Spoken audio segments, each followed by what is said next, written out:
하나님의 말씀 찾습니다.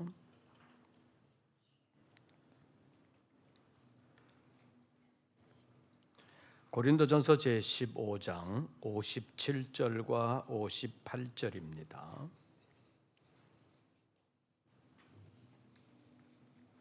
고린도전서 제15장 57절과 58절 두 절 말씀 우리 다 같이 봉독하시겠습니다.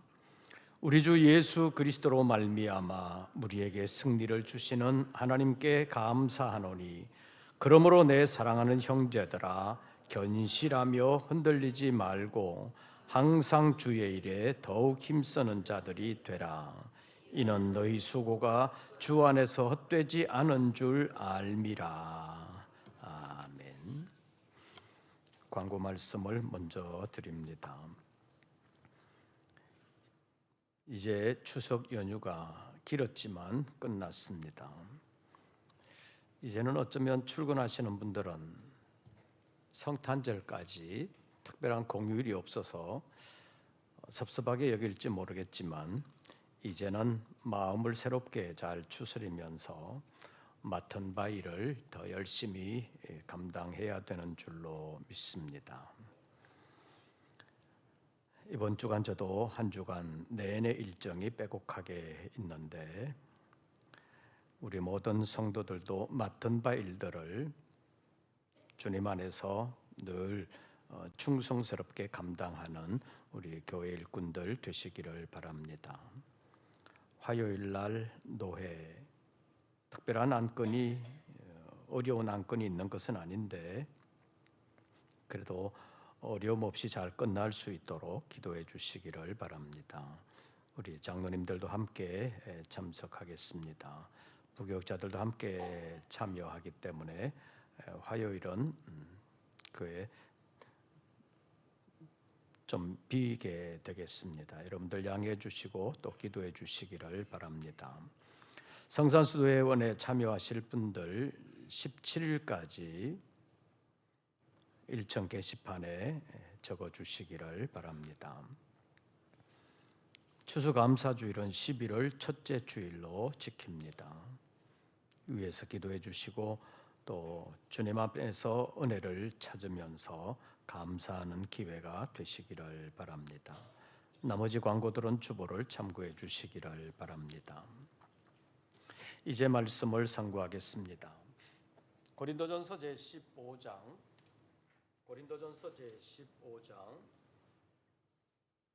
57절과 58절 고린도전서 제15장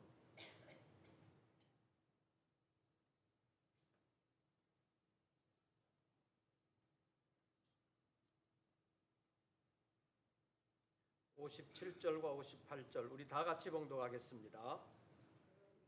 우리 주 예수 그리스도로 말미암아 우리에게 승리를 주시는 하나님께 감사하노니 그러므로 내 사랑하는 형제들아 견실하며 흔들리지 말고 항상 주의 일에 더욱 힘쓰는 자들이 되라. 이는 너희 수고가 주 안에서 헛되지 않은 줄 알미니라. 아멘. 며칠 전에 정말로 우연히 자기가 신정으로 아픔과 고통을 해결해 준다는 박수무당이 쓴 글을 잠깐 본 일이 있습니다. 그 박수무당이 자기 신분을 밝히기를 한국 민속 전통종교 총연합회 대구 경북 교구장 이렇게 붙여놨습니다. 일반적으로 무당이 자기 신분을 잘 밝히지 않잖아요. 그런데 무슨 장군 뭐 이렇게 이름을 붙여가지고 한국 민속 전통 종교 총연합회 대구 경북 교구장 이렇게 붙여놨어요.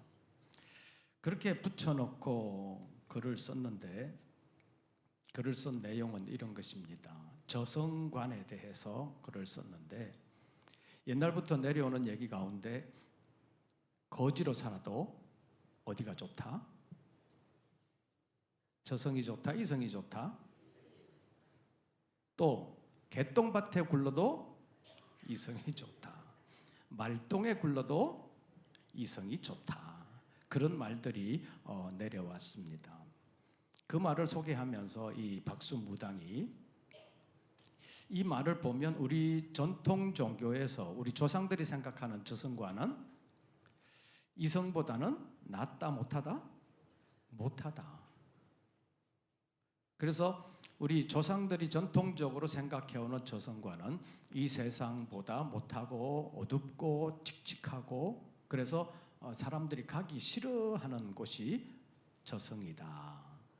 그렇게 생각을 했기 때문에 이생에서 거지로 살아도 이성에 있는 게 낫지 저승보다는 이성에 사는 것이 낫다라고 생각을 하면서 살았다는 것입니다. 그런데 이런 나라에 이제 불교가 들어오게 되었다는 것입니다. 불교의 내세관은 전통 종교의 저승관보다는 좀 낫다는 것입니다. 좀 밝다는 거예요. 그래서 불교는 물론 윤회관이 있어서 그렇기도 하지만 또 윤회 말고도 내세관이 조금은 있습니다. 불교는 원래 종교라고 그러지 아니하고 철학이라고 하는 분들이 많이 있는데 불교에도 약간의 내세관이 있습니다. 그래서 불교의 내세관을 잘 나타내 보여주는 것이 불상 가운데 일반 불상 말고 미륵불이라는 게 있습니다. 그 미륵불이 미래불이라는 건데 미래불, 미래에 이렇게 될 수 있다라는 것을 보여주는데 그 미륵불은 대체적으로 보면 몸이 퉁퉁하고 배가 울룩하게 나왔어요. 그 말은 미래에 이렇게 배부르게 잘 살 수 있는 사람이 될 수 있다. 그런 걸 보여주는 불상이 미륵불, 미래불입니다. 그래서 불교의 내세관이 우리 전통의 저승관보다는 낫다. 그래서 불교가 들어왔을 때 사람들이 아마도 좋아했을 거다. 이 박수무당이 그렇게 보는 거예요. 그러다가 기독교가 들어오게 되니까 기독교는 불교보다 훨씬 더 내세관이 종말관이 확실하잖아요. 훨씬 더 밝아요. 그러니까 사람들이 죽음에 대한 두려움을 가지고 있다가 기독교를 받아들이게 되면 훨씬 더 아마 좋아할 거다. 그리고 좋아했다라고 이 박수무당이 봤습니다. 그래서 이 박수무당이 볼 때 불교인이든 기독교인이든 교리로만 보면 이 땅에 살면서 좀 어려워도 거짓말 안 하고 착하게 살다가 좋은 내세로 가는 것을 낙으로 보면 그렇게 살 것 같은데 현실로 보니까 안 그렇다라는 거예요. 이 박수무당이 볼 때 현실로 보니까 불교인이든 기독교인이든 개똥밭에 굴러도 이성이 낫다 이렇게 말하는 사람들과 별반 다르지 않더라는 거예요. 그러니까 교리적으로는 불교인이든 기독교인이든 내세가 전통 종교의 저승관보다는 훨씬 나은 것 같은데 사는 모습을 보니까 실제로 보니까 그 사람들도 별로 다를 거 없더라. 그렇게 보니까 교인들도 종교의 다름에도 불구하고 내세에 대한 확신이 없는 것 같다. 그래서 나 같은 무당이 필요하다. 그렇게 말하는 것을 봤습니다.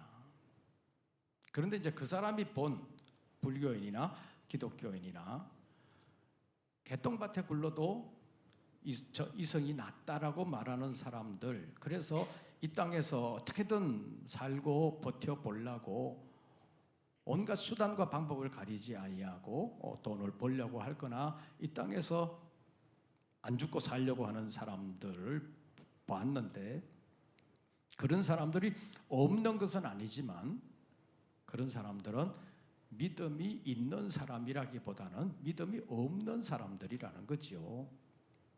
그래서 연초가 되면 전보로 가는 사람들이 있다고 하는데 그 전보로 가는 사람들 가운데 종교가 없는 사람들만이 아니라 교인들 가운데도 전보로 가는 사람들이 꽤 있다는 것이 그 사람들의 얘기입니다. 그러니까 교인이라고 말은 하는데 실제로는 교리대로 믿지 않는 사람들, 그런 사람들이 많다는 것입니다. 그런데 오늘 본문에 있는 말씀을 보면 57절에서 우리 주 예수 그리스도로 말미암아 우리에게 승리를 주시는 하나님께 감사하노니 그러므로 내 사랑하는 형제들아 어떻게 하며 견실하며 그 다음 흔들리지 말고 항상 주의 일에 어떻게 하는 자들이 되라. 항상 주의 일에 더욱 힘쓰는 자들이 되라. 왜 그래야 되느냐? 이는 너희 수고가 주 안에서 헛되지 않은 줄 알미니라. 믿음의 관점에서, 성경 진리의 관점에서 보면 우리의 수고는 헛되지 않다. 왜 헛되지 않냐? 뭐가 있기 때문에? 고린도전서 15장 무슨 장이라 그래요? 이름을 붙여서 부활장이라 그러지요. 부활이라는 것이 있기 때문에 우리 믿는 사람들의 모든 수고는 결코 헛되지 않다. 그러니까 흔들리지 말고 항상 주의 일에 더욱 힘쓰는 자들이 되어야 된다라고 말씀하고 있습니다. 그래서 정말 믿음을 가지고 산 사람들의 모습을 보면 이 내세관이 확실했다는 것을 알 수 있습니다. 그냥 거지로 살아도 이성이 났다. 개똥밭에 굴러도 이성이 났다. 뭐 그렇게 말하는 사람들과는 차원이 다른 삶을 살았다는 것입니다. 성경에서 대표적인 예를 든다면 다니엘서에서 보면 다니엘과 그 세 친구들의 삶을 볼 수 있습니다. 다니엘은 어떻게 보면 어렸을 때 바벨론의 포로로 잡혀갔습니다. 아주 어린 나이에 소년의 몸으로 잡혀갔는데 잡혀가니까 희망이 없잖아요. 나라가 없어졌으니까. 그런데 바벨론에 가서 바벨론의 왕궁에 살게 되고 왕의 음식을 같이 먹으면서 살게 되었다는 것은 이 세상 말로 하면 출세의 길이 완전히 열린 것입니다. 너무 운 좋게 잘 풀린 거예요. 그렇게 보면 내가 여기서 이렇게 살 수 있는 거 참 복이다. 그렇게 생각하면서 이거 놓치면 안 되지. 그렇게 생각할 수 있는데 처음부터 다니엘과 세 친구들은 그건 상관없다는 거잖아요. 우린 여기서 왕이 먹는 그 고급 음식을 먹으면서 그냥 사는 것보다는 여기서도 믿음을 지켜야 된다.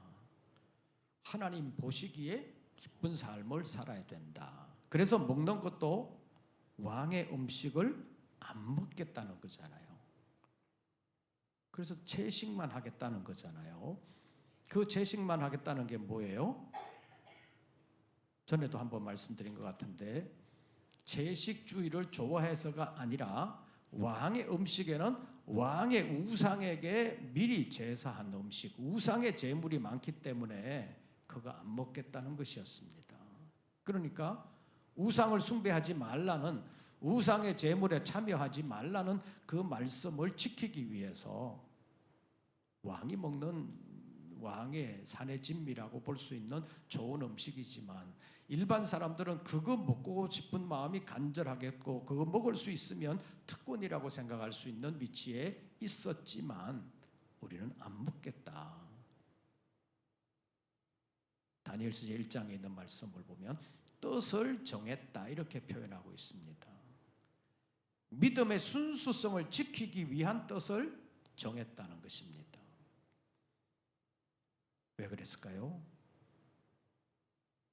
그냥 그 왕궁에서 쫓겨날 수도 있고 죽을 수도 있는 상황이잖아요. 포로니까.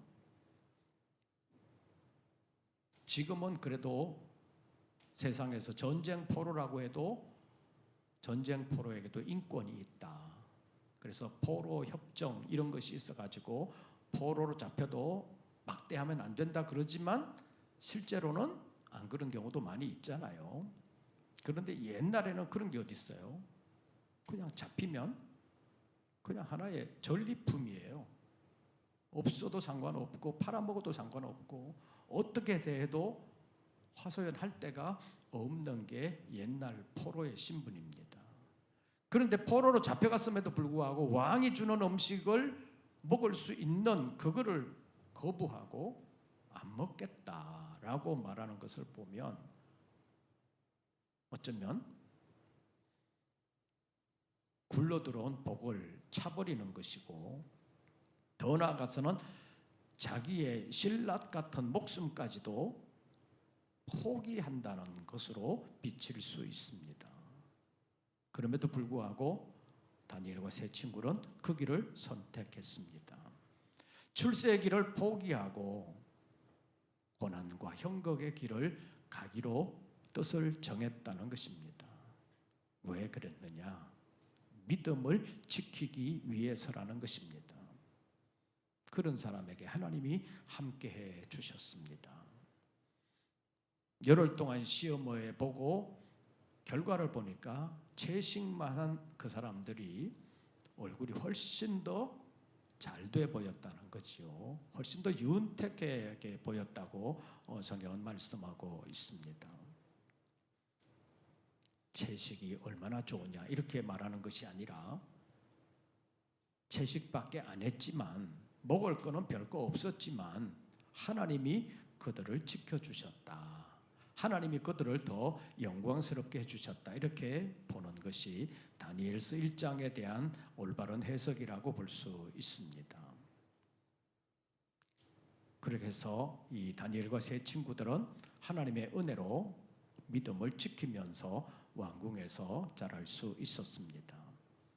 그리고 하나님께서 다니엘과 세 친구들에게 학문을 도와여 주시고 다니엘에게는 이상을 깨달아 알 수 있는 영적인 지혜까지 더하여 주셨던 것을 성경이 말씀하고 있습니다.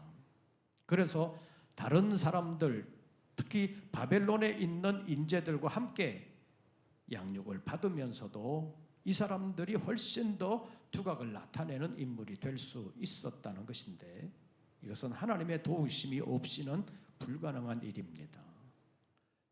지금 우리나라에서도 외국에 유학 가 있는 사람들이 많이 있습니다. 특히 미국 같은 경우에 미국의 유명한 대학 가운데 아시아인들의 유학생이 없으면 학교가 유지되기 힘들 정도로 우리나라에서 유학 가 있는 사람들도 많이 있는데, 유학 간 사람들 상당수가 적응을 못 해가지고 힘들어하다가 결국 폐인이 되는 사람들도 많이 있습니다. 왜냐하면 말이 다르기 때문에 그래요. 다른 말로 듣고 다른 글로 시험을 봐야 되고 이렇게 해야 되는 것이 너무 힘든 거예요. 우리 글을 쓰는 여기에서 우리가 살고 있으면서 우리가 우리 말과 글을 사용할 수 있다는 것이 얼마나 복된 것인지 모릅니다. 다른 말을 배워서 해야 된다면 얼마나 불편하겠습니까?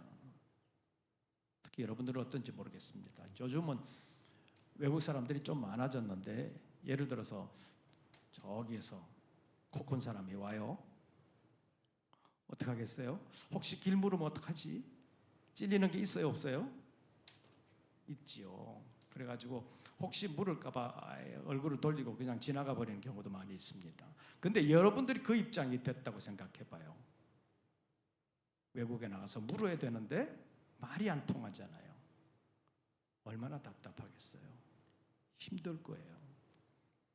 그런데 다니엘과 세 친구들은 잡혀가서 자기들 말이 아닌 바벨론 말로 배워야 되고 바벨론 글을 써야 되고 바벨론에 있는 그 영재들과 같이 경쟁을 해야 되는 그런 상황에 처하게 됐습니다. 그렇게 되면 어떻게든지 버틸라고 할 텐데, 이 사람들은 믿음을 지키려고 했다는 것입니다. 왜 그렇게 했을까? 하늘의 상급을 바랐기 때문이라는 것입니다. 내가 지금 죽어도 하나님께 올바르게 사는 것이 더 중요하다. 그런 믿음이 있었기 때문이라는 것입니다. 그런 수고가 출세의 길을 포기하는 것보다도 훨씬 더 낫다는 것을 그들은 알았기 때문에 왕의 진미를 먹는 것을 포기하고 채식만 먹기를 원했다는 것입니다.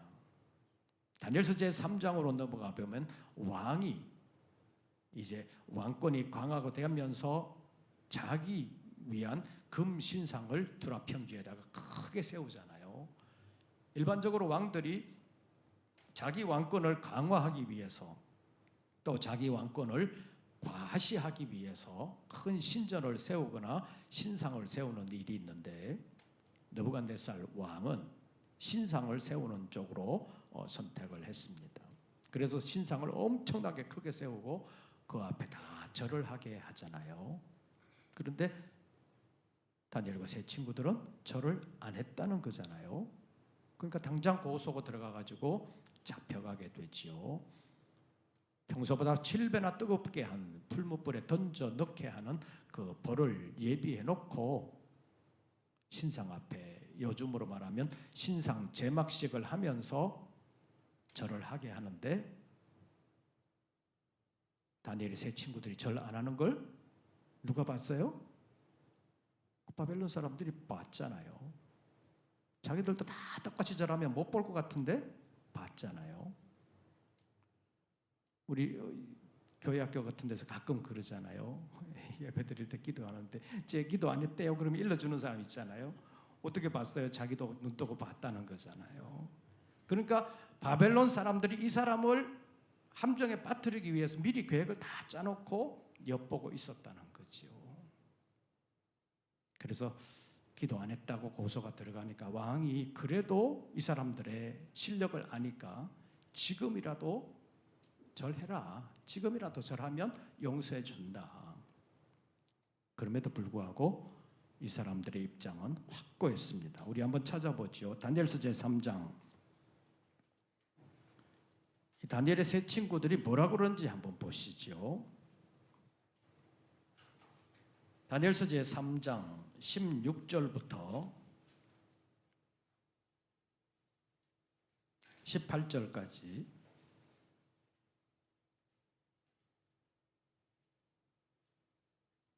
다니엘서 제3장, 제가 가진 성경으로는 구약성경 1236쪽, 다니엘서 제3장 16절부터 교독합니다. 16절을 제가 먼저 읽습니다. 사드락과 메삭과 아벳느고가 왕에게 대답하여 이르되 느부갓네살이여, 우리가 이 일에 대하여 왕에게 대답할 필요가 없나이다.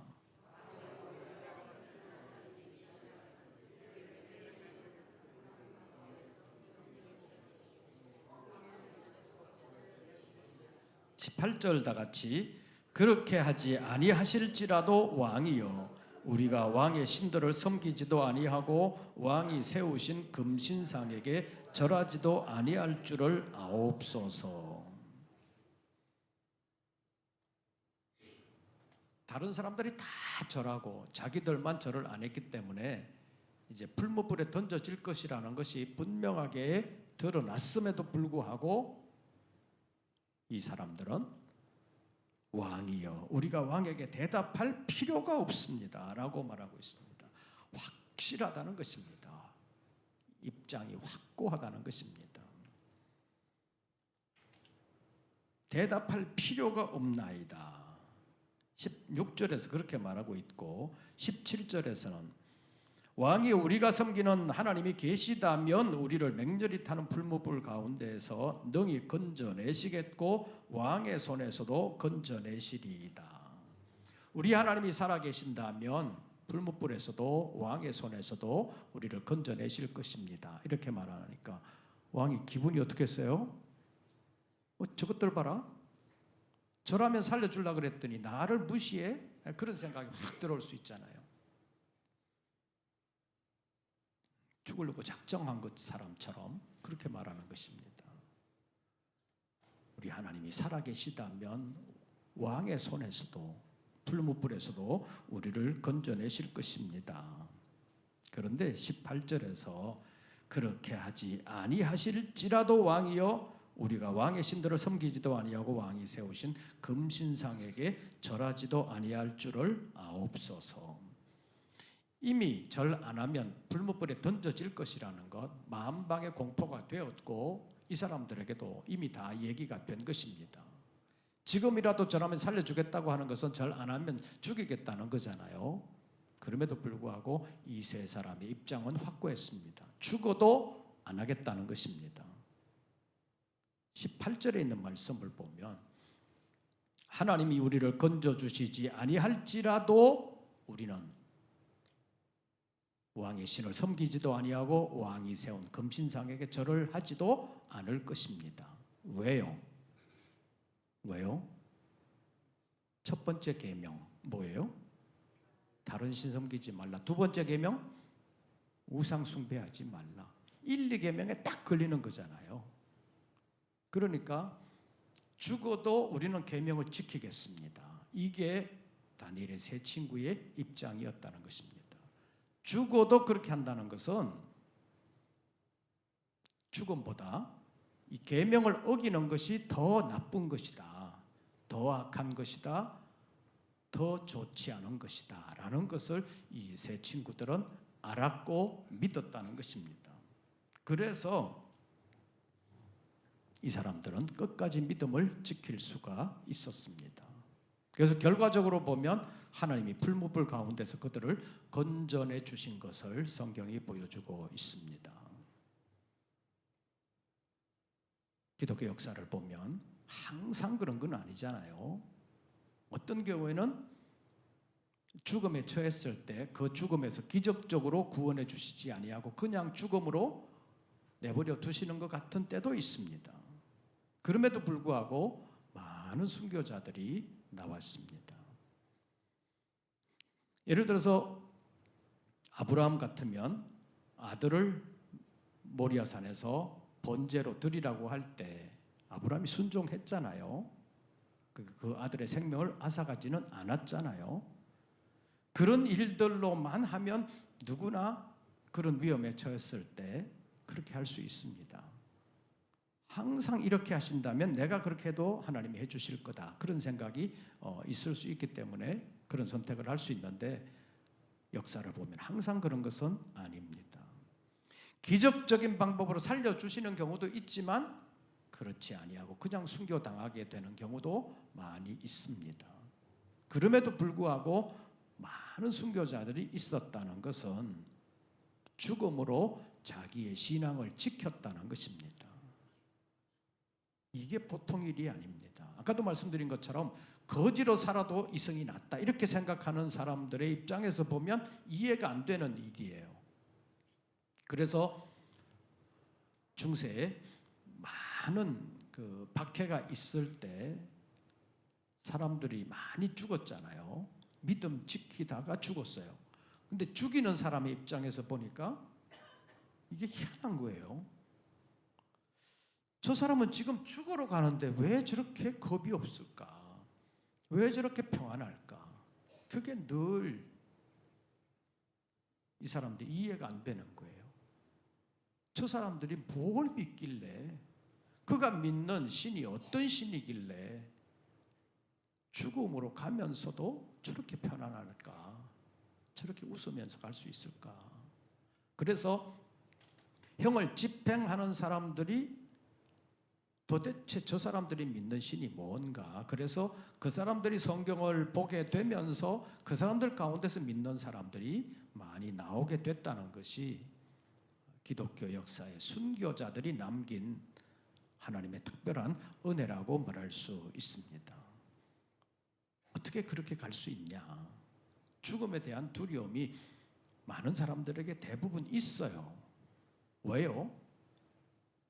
죽음에 갔다가 온 사람은 별로 없잖아요. 가끔 죽음을 체험하고 돌아왔다고 하는 사람들이 있어요, 없어요? 있기는 해요. 뭐 천국에도 갔다 왔다, 뭐 지옥에도 갔다 왔다는 사람들이 있는데 그게 일상적인 것이 아닐 뿐더러 성경적으로 봤을 때도 과연 그럴 수 있나 싶을 정도로 특별한 일이에요. 왜냐하면 부자와 나사로의 비유에서도 나사로를 보내가지고 그 부자 형제들에게 이 생은 그렇지만 저 생은 이렇다 라고 알려줘라 라고 했지만 아브라함이 거절했잖아요. 왜요? 지금 그 땅에도 모세와 같은 사람들이 있다. 하나님의 복음을 전하는 사람들이 있다. 그 사람들이 전해도 안 믿으면 설사 여기서 갔다 왔다고 해도 안 믿는 사람이 많을 거다. 그러니까 안 보낸다라고 하는 것은 거기 갔다가 오는 것만이 사람을 구원하는 길은 아니다. 그것을 성경이 말하고 있는 거잖아요. 그러니까 천국과 지옥의 간정 거기에 너무 매혹돼 가지고 저 사람은 특별한 은혜를 입고 특별한 것을 경험한 사람이라고 그런 사람들 쫓아다니는 것이 주님 보시기에는 별로 아름답지 않을 수도 있다는 사실을 우리가 알 필요가 있습니다. 그래서 눈에 보이는 어떤 특별한 기적을 체험한 것보다 먼저 붙들어야 되는 것이 하나님의 말씀입니다. 느부갓네살이여, 우리가 왕에게 이 일에 대하여 대답할 필요가 없습니다. 왜 이렇게 말했느냐 하면 우리에게는 먼저 계명이 있습니다. 하나님의 계명, 첫 번째 계명, 두 번째 계명, 이걸 다 어기는 것입니다. 그러니까 우리는 그걸 어기지 않겠습니다. 그러니까 왕의 신을 섬기지도 아니하고 왕이 세운 금신상에도 절하지 않겠습니다 하는 것이 다니엘의 세 친구의 믿음입니다. 그렇게 그 믿음을 지켜나가면 죽는다는 것을 알았습니다. 그럼에도 불구하고 그렇게 할 수 있었던 것은 내세에 대한 믿음, 종말신앙, 죽음 이후에 하나님의 상급이 있다는 사실을 그들은 확실하게 믿었기 때문입니다. 그런데 그런 사람들만 아니라 신약의 대부분의 사도들도 마찬가지였습니다. 사도들의 경우 가운데 가장 많은 부분을 차지하고 있는 것이 사도 바울이라고 말할 수 있는데 신약 성경에 거의 절반 가까이를 기록을 했잖아요. 그런데 그 사도 바울의 생애를 보면 그가 예수님 만났을 그때부터 고생 시작이에요. 그 전까지는 유명 대학을 나왔죠. 유명 교수 밑에서 배웠죠. 유명한 율법학자였기 때문에 나름의 권세를 가지고 살았습니다. 그런데 예수 믿는 그 순간, 부활하신 예수 그리스도를 만나는 그 순간부터 바울의 생애는 세상적으로 말하면 꼬였다고 볼 수 있습니다. 그때부터 고생 시작이에요. 언제까지냐? 죽을 때까지예요. 고린도후서 11장에 있는 말씀을 보면 수없는 고난을 많이 겪었고 죽을 고비를 정말 많이 넘겼습니다. 그럼에도 불구하고 바울이 포기하지 아니하고 끝까지 그 길을 갈 수 있었던 것은 이런 고생을 해도 하나님이 갚아주신다. 내가 죽어도 내게는 하나님의 나라가 있다. 그것을 확실하게 알았기 때문입니다. 그래서 나이가 들어가면서 이제는 내가 죽을 때가 됐다. 그런데 그 바울의 죽을 때는 그냥 늙어서 죽는 거 아니잖아요. 로마에서 참수형을 당하는 거잖아요. 형벌로 죽는 거예요. 그런데 언제 죽을지 모르잖아요. 온도가 내려지면 죽는 건데 그게 언제인지 몰라요. 우리나라는 지금 이제 몇십 년 동안 사형이 있기는 했는데 집행은 안 됐습니다. 사형 선고를 받고도 안 죽고 그냥 교도소에 있는 사람들이 여러 명이 있습니다. 집행을 중지한 지가 한참 됐어요. 그런데 집행을 할 때 보면 법원에서 이 사람은 사형, 그게 확정이 되면 나는 죽는다라는 사실은 알지만 언제 죽는다는 건 모르잖아요. 집행이 언제 될지는 아무도 몰라요. 그래서 아까도 말씀드린 것처럼 지금 집행이 몇십 년 동안 안 되고 있기 때문에 지금 목숨을 부지하고 있는 사람들이 있는데 그 집행이 될 때 보면 언제 될지 모르는데 딱 직감적으로 교도관이 부르면 오늘인가 보다. 그렇게 딱 생각이 들면 믿음이 없는 사람들은 그냥 그때부터 정신이 없다는 거예요. 이 사람이 제대로 걸음도 못 걷는다는 거예요. 그게 일반적인 사람들에 대한 사람들이 보이는 죽음에 대한 두려움이라고 말할 수 있습니다. 그런데 바울은 그거에 의해서 죽을 것이라는 것을 알면서도 전혀 두려움이 없었습니다. 그래서 믿음의 아들이라고 불리는 디모데에게 편지를 하면서 디모데후서 제4장에 있는 말씀을 보면 나는 나의 달려갈 길을 다 달렸다. 그리고 믿음을 지켰다. 그러니까 나는 이제 죽을 때가 됐다. 그런 얘기인데 죽을 때가 됐는데도 불구하고 두려워하지 아니하는 것은 나를 위하여 의의 면류관이 예비되었다. 그것을 말하고 있습니다. 내게만이 아니라 주의 나타나심을 사모하는 모든 자에게도 이 면류관은 예비되어 있다라고 말했습니다. 그냥 다른 사람에게 아니라 믿음의 아들에게 그 말을 하는 거예요. 아들에게는 좋은 것을 물려주고 싶잖아요. 일반적으로 우리나라의 부모들 나는 고생했지만 애들은 고생 안 시킬란다. 그래서 자기는 안 먹고 안 입고 자식들 위해서 애를 썼던 분들이 많잖아요. 그런데 그 자식 교육이 너무 훈련을 안 시켜가지고 고생만 안 시키려고 했지 훈련을 안 시켜가지고 믿음의 관점에서 보면 개망난이가 되는 경우도 많이 있었다고 볼 수 있습니다. 그래서 훈련을 잘 시켜야 되는데 우리 부모들이 그거를 잘 못했어요. 그런데 오전에도 말씀드린 것처럼 유대인들은 그거 하나는 철저하게 한 거예요. 밥상머리 교육, 침상머리 교육 이런 걸 통해서 믿음의 교육만은 철저하게 시켰다고 볼 수 있습니다. 그래서 안식일 되면 그 사람들 어떻게 한다 그래요? 모든 가게들이 다 문 닫고 아예 운행하는 것 자체를 안 한다 그러잖아요. 그래서 그것이 이제 계명으로 굳었는데 나중에 보니까 처음에는 안식일 지키는 게 힘들었는데 나중에 보니까 안식일 지키는 그것이 유대인들을 지켜줬다는 거예요. 계명 지키는 그것이 유대인들의 정통성을 지키는 것이 되었고 유대인들이 없어지지 아니하고 어디 가도 그런 걸 지키는 전통을 통해서 유대인의 정체성을 지킬 수 있었다. 이렇게 역사학자들이 보고 있습니다. 그래서 바울은 자기 죽음에 이르러서도 믿음의 아들에게 내가 이렇게 고생하고 죽는 것은 헛된 것이 아니다. 주님이 나를 위하여 뭘 예비해 두셨다? 의의 면류관을 예비해 두셨다. 그러니까 너도 의의 면류관을 보고 살아라. 고생해도 낙심하지 말아라. 오늘 본문에 있는 말을 한다면 어떤 고생을 해도 견실하며 흔들리지 말며 항상 주의 일에 더욱 힘쓰는 자들이 되라. 이는 너희 수고가 주 안에서 헛되지 않은 줄 알미니라. 너희 수고한 만큼 갚아주신다. 그것을 분명하게 말하고 있습니다. 베드로전서 제5장에 있는 말씀을 보면 의의 목자장 되시는 주님께서 나타나실 때 충성된 자에게 영광의 관을 주신다고 말씀했습니다. 성경에서 이제 번역하면서 옛날에는 다 면류관이라고 했는데 이제는 이제 면류관이라는 말을 안 쓰고 생명의 관, 영광의 관 이런 말들을 쓰는데 이 관이라는 말 어떤 데는 면류관이라고 쓰고요. 어떤 데는 그냥 관이라는 말만 썼는데 영광의 관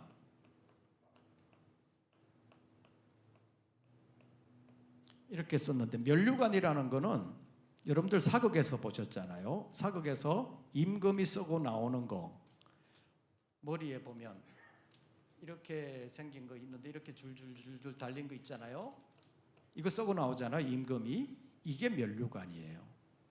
그런데 이 관이라고 하는 이 말은 영어로 보면 크라운이라고 그래요. 머리에 쓰는 거는 쓰는 건데 이거는 왕관이라고 그러고 일반 다른 그 관리들이 쓰는 거 있잖아요. 이걸 쓰는 걸 보면 품계가 어떻다, 뭐가 어떻다라는 것을 알 수 있는 거예요. 그런데 이건 아무나 못 쓰는 거잖아요. 옛날 우리나라식으로 말하면 갓에도 차이가 있어요. 양반들이 쓰는 갓하고 중인들이 쓰는 갓, 상인들이 쓰는 갓이 다 달라요.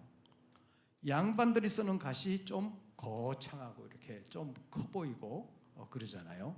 그러니까 그 관을 보면, 머리에 쓰는 것을 보면, 이걸 보면 그 사람의 신분은 이렇다, 그걸 알 수 있는데, 영광의 관을 주신다, 생명의 관을 주신다, 이런 말은 영광스러운 이 신분을 허락해 주신다는 것을 성경이 이렇게 표현할 때 영광의 관을 주신다, 생명의 관을 주신다, 이런 식으로 표현하고 있는데, 이게 이 땅에서 쓰는 게 아니라 주님의 나라에 가서 쓰는 것이잖아요. 이게 하늘의 상급이라는 거예요. 성경은 이것을 분명하게 말씀하고 있습니다. 그래서 우리가 이 땅에 살아가면서 하늘의 상급, 그것에 대한 믿음이 확실해야 된다는 것입니다.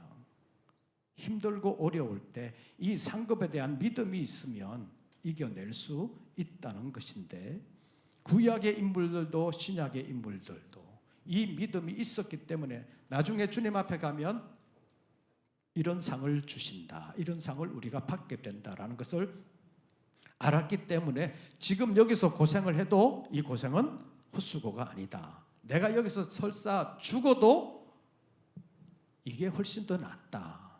여기는 어차피 죽는 거 아니냐. 그런 믿음을 가지고 있었기 때문에 고생의 길을 선택했어도 후회하지 아니하고, 죽음에 처했어도 두려워하지 아니하고 이겨낼 수 있었다고 말할 수 있습니다.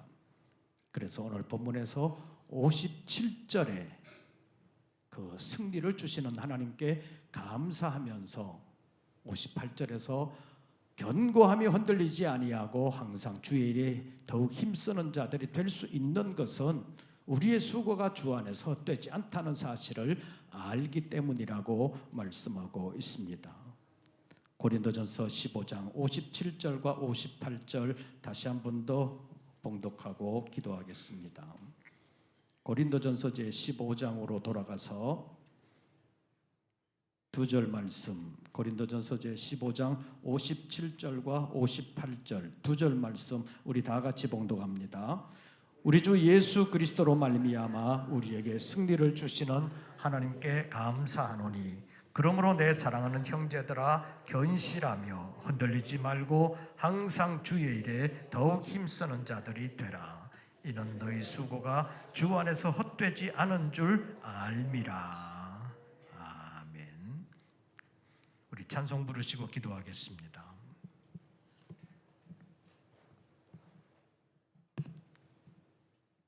찬송가 333장입니다.